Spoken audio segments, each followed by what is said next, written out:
Welcome to our latest webinar for corporates. In this series, we'll be examining recent events and looking ahead at what might be in store for financial markets and the economy.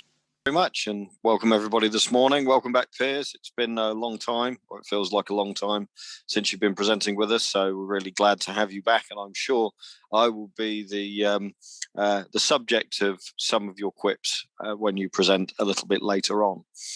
I've got a relatively short space of time to cram in the presentation this morning, so I'm going to kick things off straight away. And we'll look at, firstly, the content slide, which just will talk about the recovery. We'll also look at some of the potential issues around the recovery for certain economies before we look at other events and other factors that may be having an influence on FX markets before we then turn our attention to the FX forecasts, which have changed a little bit since the last time that we presented. So moving on to the first slide and looking at UK and European growth rates. Now the chart to the left-hand side is a chart of UK retail sales. And what we saw with the April retail sales figures was that they were considerably higher than expected. So growth was over 9% month on month as the UK moved into the third phase of its unlocking with the reopening of non-essential retail and in-store retail. And what we've seen in terms of overall growth for retail is that tracking it back to not last year, but the year before last, we're seeing sales around about 10% higher than they were for the same period a year ago. So a material improvement in terms of the retail environment and signs that as the Bank of England chief economist has said this morning, the UK economy's recovery is going gangbusters. The same thing can be said of the European indicators as well. We've seen a lot of strength in European data and industrial production, in PMIs, and in some elements of consumption expenditure spending. So there are signs that Europe as well is recovering. But clearly, alongside those recovery signs, there's some flashing amber signals with regard to inflation and a pickup in inflation that we've seen, which is both supply side driven as well as demand pull driven. It's more supply side, it's more problems with the supply chain than it is demand pull, but there are definitely signals for things like the housing market as an example, that there is simply not enough supply for the demand in the market. The one element that I think is confusing is the employment markets, because in the UK and Europe we're seeing an improvement in employment markets, and certainly the likelihood is that unemployment will peak at lower levels than was previously anticipated. In the US, however, we've seen the pace of progress slowing. And if we move on to the next slide, we can see some of that in evidence. Now, it's a difficult chart to really look at here, but if you were to zoom in on the last couple of months, then you would have seen that the payrolls numbers have missed where they were expected to be for the last 2 months. So in the previous month, back in the month of April, we were expecting to see a return in terms of jobs growth of around about 1 million extra jobs, and it actually came in at around about a quarter of that. For this time, it was expected to be around 660,000 jobs growth, but instead what we saw was around 560,000 jobs created. So overall, you're seeing quite considerable misses. Now, these are still robust figures, but they do suggest that the pace of improvement is slowing down. And it's not because there aren't the jobs being created. It's that I don't think it's the right type of jobs that are being created in order to grow employment more quickly than it has been doing. Now, the strength in European indicators has been evident as far as I mentioned, in terms of employment. But again, there does seem, and this is particularly in the UK data, some lasting scarring on the UK economy, a lower level of participation in labour markets, even as people are coming off a furlough. So the question is whether we're going to have seen the jobs market operating at a lower level of labour force participation post-pandemic than we saw it pre-pandemic. If that's the case, then for the UK and for other economies, that again might lead to an additional inflationary threat. But for the US in particular, what these employment numbers might be adding additional pressure to is the negative dollar sentiment, and that's certainly a core theme that we've seen as far as the FX markets are concerned over recent months. There was a period where we started to see the dollar fighting back, but it didn't make a significant enough headway, and as a consequence it ceded any of those gains back to the UK pound and to the euro over the course of recent weeks and months. So if we now look at some other things that might be having an effect on currency markets, and moving on to the next slide, we can look at risk appetite. Now, when you look at the chart, what this suggests is that the growth that we've seen in the Dow Jones has been, broadly speaking, matched by the growth that we've seen in things like the DAX. In fact, the DAX, to a certain extent, is slightly outperforming in terms of where it is versus its previous peaks on a percentage basis.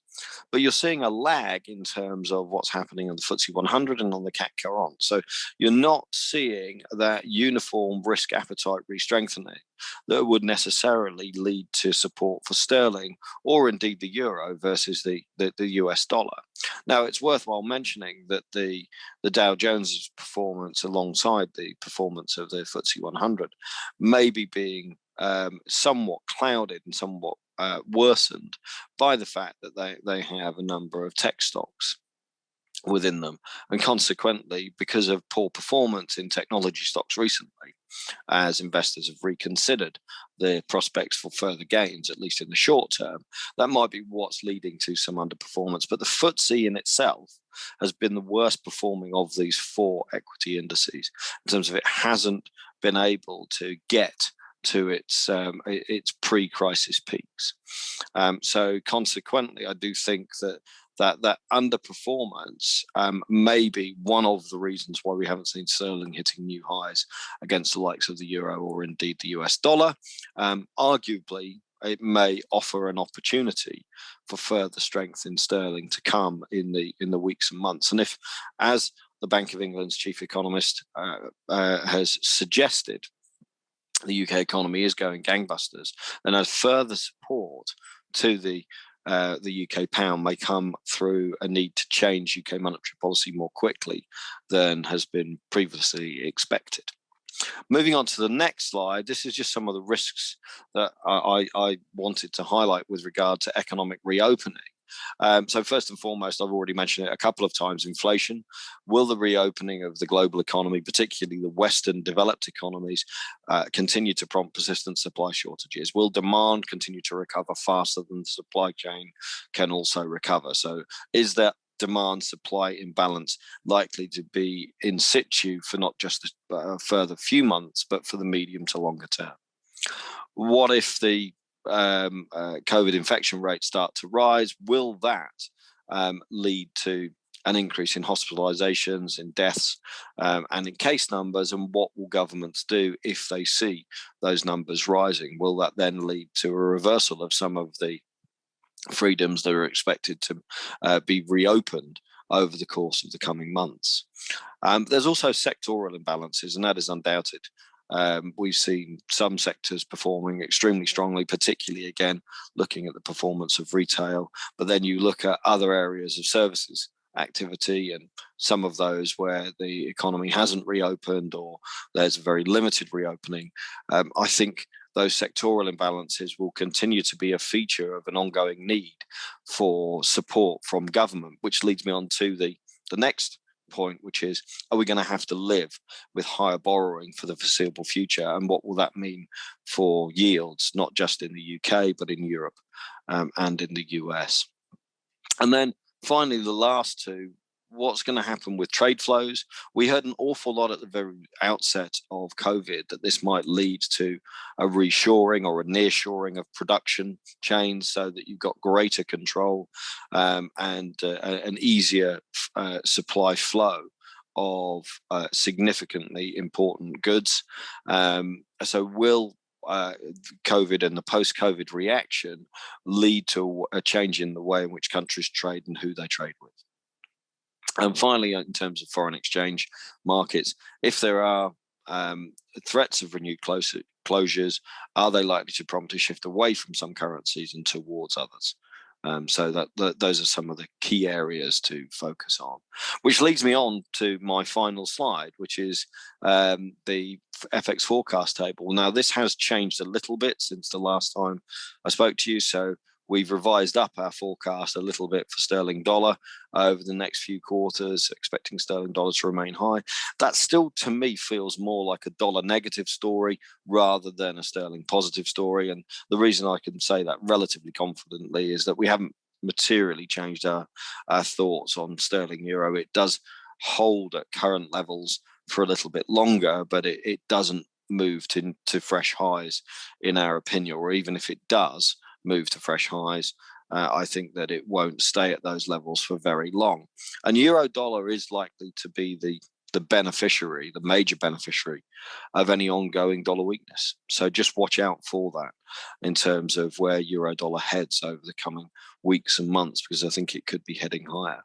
There are other question marks to ask, which is that if there is a change in monetary policy that comes sooner, who will be the first of the major central banks to adopt that change? We've seen, for example, the Bank of Canada tapering their asset purchase program marginally.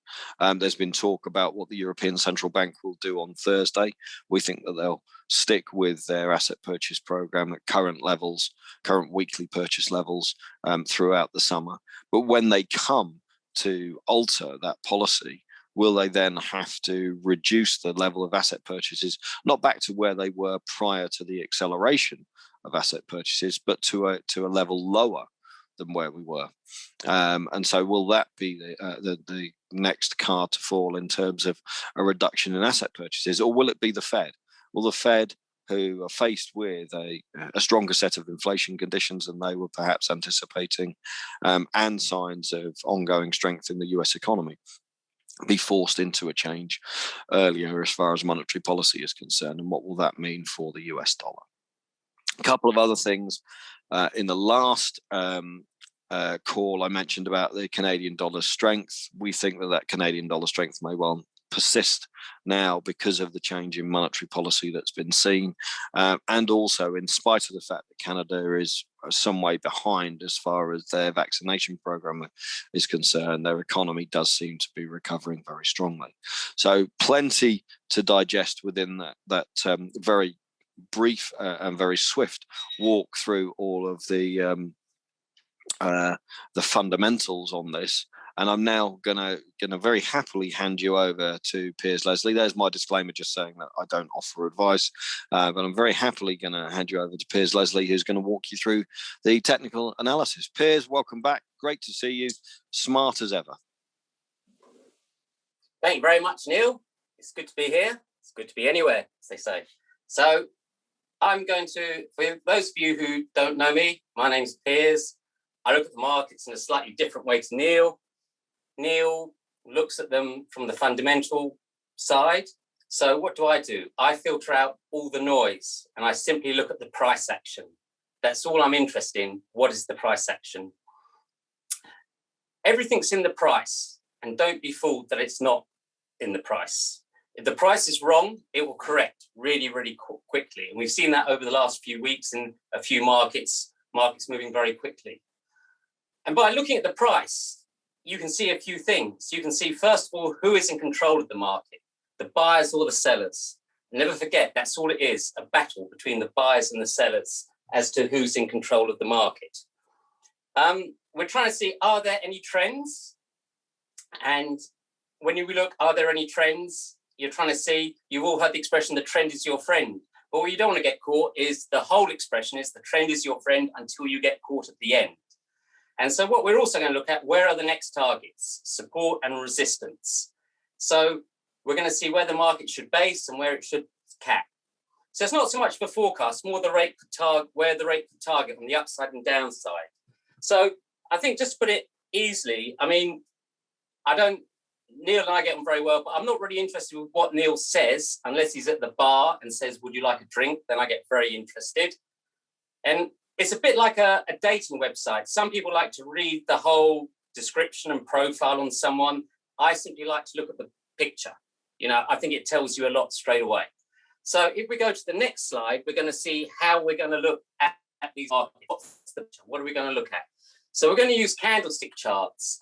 So there's going to be two different colors, red and green. Red is where it opens the session at the top of the square box and closes at the bottom. Now, it doesn't matter if it's daily, weekly, monthly.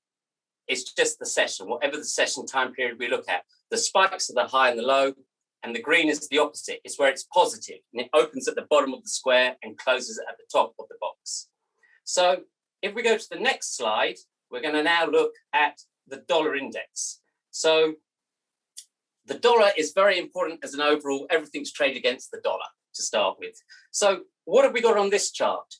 This is the price action since 2014. And you can see actually since 2014, we went up, we came back down in 2017, went back up and stopped at the same level, slightly before it.